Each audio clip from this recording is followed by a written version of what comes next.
Dealing with wild animals is quite adventurous, especially the wild animals of Africa, because they are in their natural habitat. But dealing with the dangerous ones, it's adrenaline pushing. What do you do if you encounter such situations?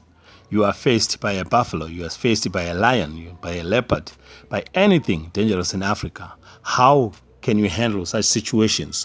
What drills should you follow? What procedures should you take? This is the video that is going to teach you more about the dangerous situations and the encounter with the dangerous animals. In today's video, the ultimate survivor is going to take you through on a guide, taking you through the steps on how you have to handle yourself and handle the animals that are involved and also the people involved in the group. In today's video, we are going to lay down a few points that teaches you how to deal with the dangerous animals of Africa and how to behave yourself and how to avoid such situations. If you're a safari guide in Africa, you are taught all these things and you must follow them. What must a safari guide do or know when dealing with the dangerous animals of Africa? The first point, safari guide should be able to handle and conduct situation with dangerous animal in a manner that reduces danger to both the clients and the animal involved. We don't want anyone to get hurt if you encounter a dangerous situation, be it the clients that you are conducting and the animal that you are viewing. So don't get too comfortable, don't get too close up until you provoke an animal. You know, when animals are in the wild, they are in their natural habitat. We must respect them. Let's give them a distance. Let's give them a chance to breathe. But if they show some signs of irritation, agitation, we must know that this is the time we need to back off or stand away. So if you're a safari guide, you must observe all these situations. Point number 2. A safari guide should be able to identify and provide the informed and detailed, accurate narrative on all high-profile, potentially dangerous animals. If you are approaching animals, you must be able to narrate if they are dangerous. You must be able to detect if they are dangerous. Looking at them, you must know the dangerous animals of Africa and how to deal with them. Point number 3. A safari guide should understand the concept of an animal impact and adhere to all procedures ensuring the safety of both the clients and the animals being viewed. This will help the clients experience and facilitate the safe viewing both by car or by foot. These are some of the special points that you need to take if you're a safari guide in Africa, if you're dealing with dangerous animals, because if you don't follow these procedures, you end up being killed by animals or end up killing animals because they have destroyed the property or they are attacking the human beings. So please, if you're a safari guide and also if you're a client, you have to observe all these things. Don't get too excited to get close to an animal up until you provoke them. There are some animals that don't want some noise. Don't make any noise if you're in the national park. Don't throw anything onto the animals. Don't feed them up until they get used to getting food from the people. Sometimes animals get annoyed by people encroaching too close. These are some of the things that you have to consider if you're in a safari in Africa and if you're dealing with dangerous animals. What must a safari guide know when dealing with dangerous animals? Point A.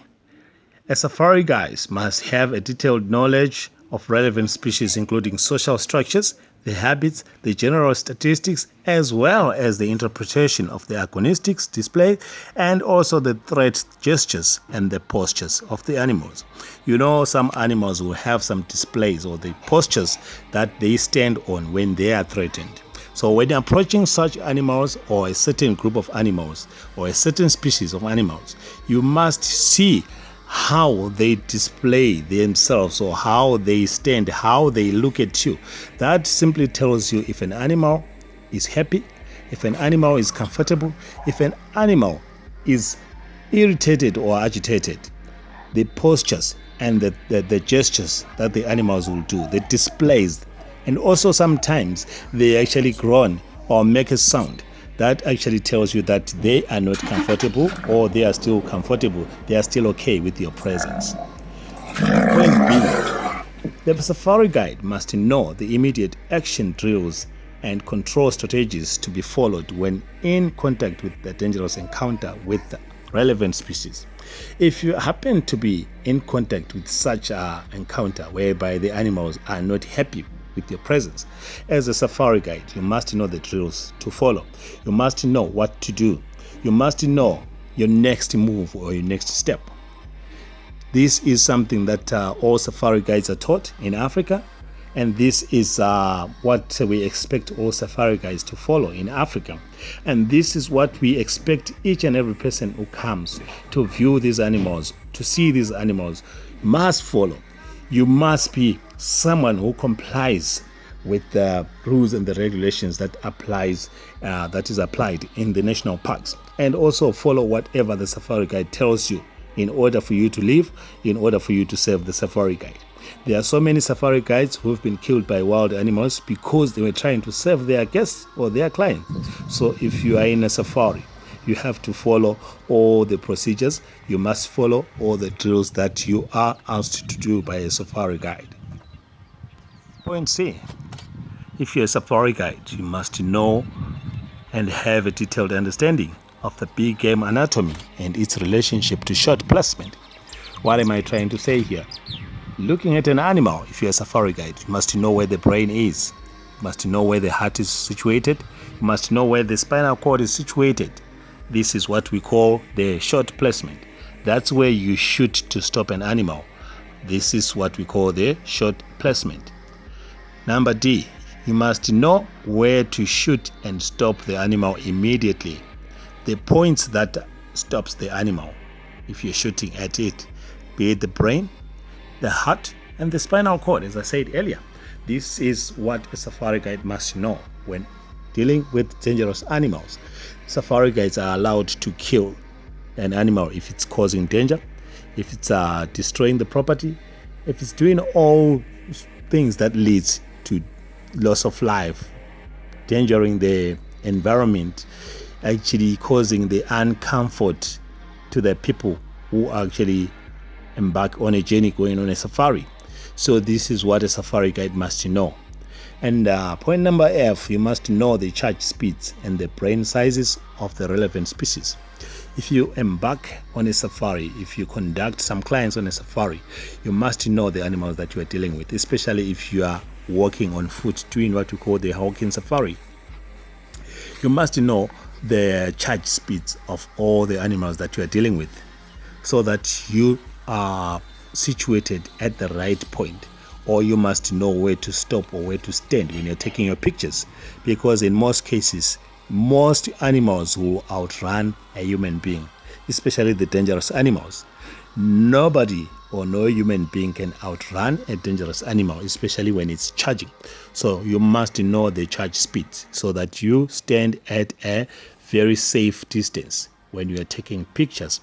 And also you must know their brain sizes, especially when they are looking at you, so that you can shoot and stop the animal instant. So this is what a safari guide must know before conducting any clients on a walking safari, be it on a game drive vehicle, on a canoeing trip, on a boat cruise trip, or anything else, the rafting trips. And still going on with the safari guides. In all of the African nations, a safari guide must be able to effectively manage and assist with the management of the first aid. This is something that you are taught before you get your license to be a safari guide. Managing the first aid, dealing with the situations whereby someone is injured, they need the first aid before you take them to the hospital. And you must have a valid advanced first aid certificate to be a safari guide. That allows you to deal with people who are injured. That allows you to deal with people who need your aid when they are in the bush before they get a doctor or they get to a health facility. You must be able to deal with the first aid, how to apply first aid skills.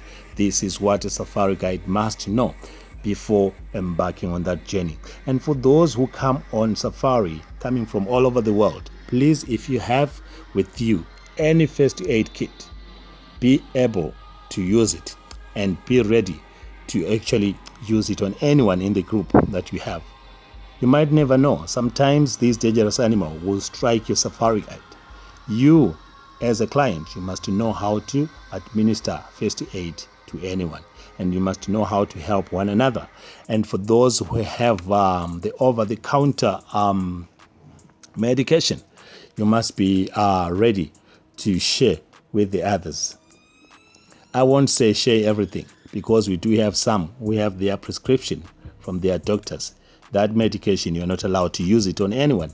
But the over-the-counter medication, you must be ready to share with anyone who will be on the safari, who will be involved in any encounter with the dangerous animals. So these are some of the points that I've compiled for you guys, so that you know when you're embarking on a journey coming into Africa, when you get into that vehicle going on a game drive, when you embark on that journey on a walking safari, make sure you follow and adhere to all the procedures that we mentioned up before. So, and also if you're a safari guide, please be able to follow all these rules and regulations. Sometimes you get too excited and you want to impress your clients. Don't ever impress them up to an extent that will endanger the lives of all these people that you are looking after as a safari guide.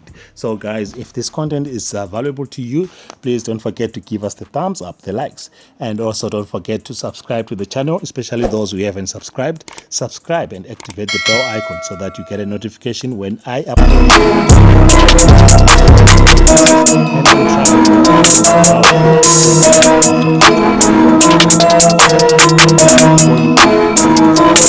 And